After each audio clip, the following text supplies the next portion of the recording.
Good afternoon, everyone. Ako si Darren Gomez and i-discuss ko ang 4 principles of effective writing instruction.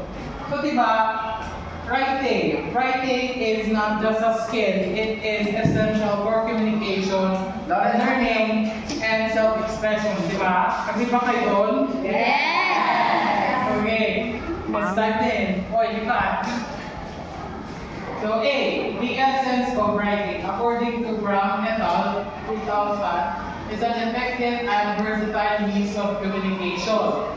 It allows us to persuade our audience or explain to them ideas as simple as cooking your favorite foods or following a diet regimen.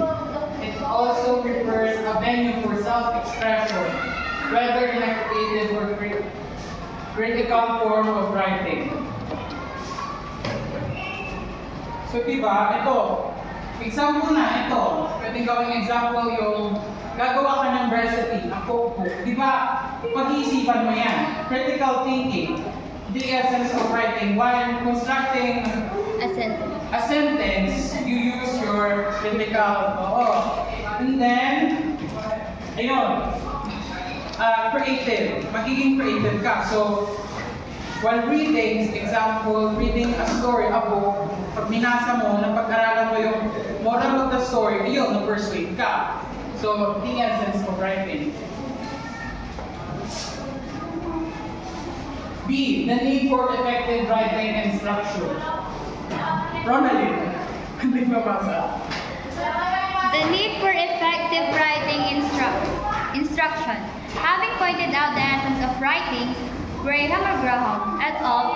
Also emphasized the need for writing instruction that is grounded on research. In our context, we are aware that we have fared poorly in national and international language assessments. Among the recent researches regarding our learners' writing skills is the one done by Saavedra 2020, which revealed the following. Based on their experiences and observations while teaching writing to the pupils, the following was recorded: lack of vocabulary in the target language, difficulty in conveying and organizing ideas, pupils' perception that writing is a hard task, lack of motivation and interest in writing. Fifth, the difficulty in spelling, grammar, and sentence construction are the reasons why many elementary pupils have poor writing skills in English and Filipino. These factors can be attributed to the first languages of the pupils, Chabacano, Bahasa-Sag, and Cebuano, where English and Filipino are considered as 12 only. Despite the effort of teachers, they acknowledge that elementary pupils' writing skills still did not meet the standard in writing. So bakit sa tingin nyo yung research ni Saavedra 2020, bakit mayroong lack of vocabulary?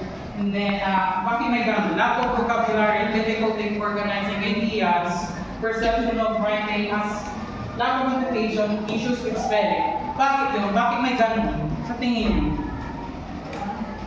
Bakit mayroong lack of vocabulary, difficulty in conveying organizing ideas, and then, pupils' perception that writing is hard, lack of motivation, and then difficulty in spelling.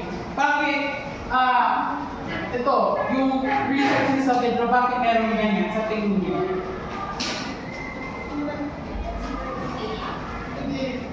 Wala, okay. So, ganito yan. Diba, hindi naman tayo, hindi tayong lahat is marunong mag-English. Yes. Hindi natin first language ang English. Ayan ang reason ni Saavedra. And then nasabi kanina, di ba, writing instruction must be research-based. Pinag-aaralan. Di ba? And then, ayun. Next. Knowledge of effective writing. Irene, kating pa. As earlier established, our own knowledge and skills are the limits to the things we can teach to students. It is imperative, therefore, that we equip ourselves with the common and procedural knowledge in teaching writing. Graham et ang content that if the students are to become good writers, we need to help them become strategic, knowledgeable, and motivated writers who are not hampered by inefficient or faulty transcription and sentence construction skills. Ito, knowledge of effective writing. Establish our own knowledge. Knowledge and skills are the elements of the things we can teach. Diba?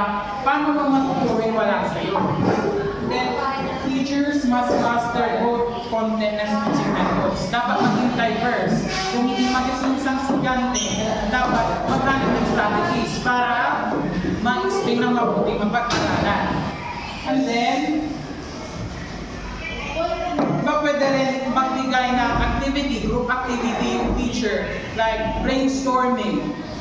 Doon, collaboratively, ma-enhance yung confidence nila and then yung skills nila, which is writing and then communication, socializing. So, next. In conclusion, parang may okay, yung isa is effective writing procedures. Dina-download. So ayun, ito yun. Ito nasabi ko na rin, understand learners, realities, and challenges. Di lahat ng bata o estudyante magaling mag-English. Dapat maging strategic tayo on how we teach. Dapat maging strategic, diverse. Ayun, di ba? Okay. So yung last conclusion, writing is essential. Effective instruction requires research and activity. Equip yourself and your student speak. Diba? Ayun. Knowledge is hindi mo matuturo yung kulang sa'yo. So, Yes. ayun. Tama.